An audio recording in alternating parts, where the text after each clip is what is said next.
The last thing I'll be reflecting on is the most beneficial strategies. Which strategies will I take away from this module and what will I apply to my own teaching practices?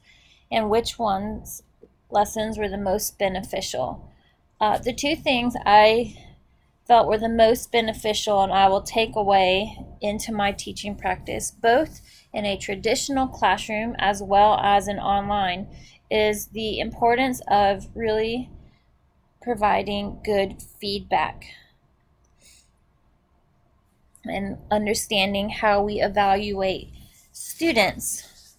Feedback is extremely important in learning, both in a traditional classroom and an online setting.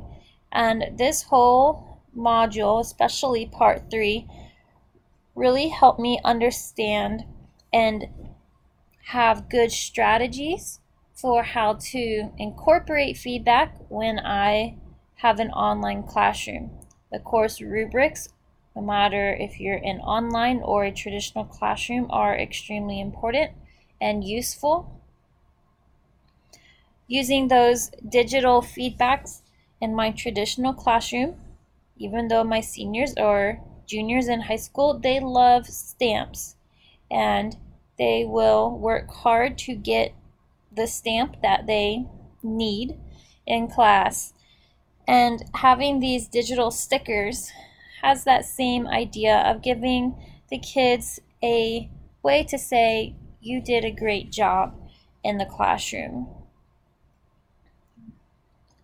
Providing feedback as a student is processing their work both with the rubric and as they are turning in things that they can see right away to help them know how they're doing.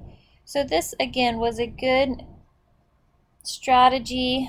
I really benefited from going through just once again how to provide quality feedback to students, and I will be using that in both traditional and online classroom to make sure kids know what's going on well. The second critical and most beneficial thing to me was ongoing communication.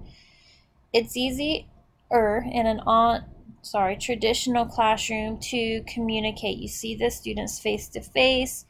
You can easily call parents because that's what you're supposed to do. That's what we've been doing for the past many years in education.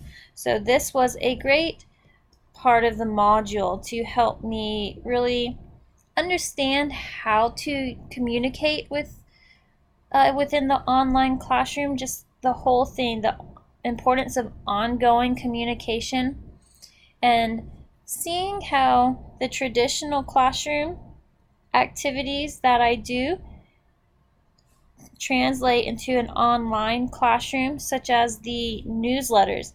In my traditional classroom, I update my weekly agenda on my whiteboard. So it's important to have basically a weekly agenda via a newsletter for students and other stakeholders in the online classroom. Home pages, the bulletin board. I have a bulletin board in my classroom with the quick things that kids need to know, kind of big picture. And so, again, extremely important to have that so kids can have a quick understanding of what's kind of going on for the month or the 9 weeks or the semester. And then just general daily news. In my regular traditional classroom, I post these announcements on the board. I really enjoy memes. I use my own pictures and videos that I take to create memes and GIFs to provide student interest, to pay attention and remember, oh, we have a test on April 23rd.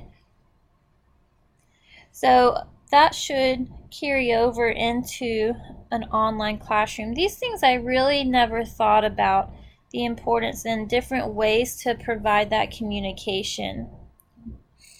in the online classroom. So those are the things I really will take away, and I really enjoyed learning the best way to communicate through this and creating these different activities, and I plan on using them, especially the communication and the feedback, whenever I do have my online classroom. Thank you for listening to my reflection.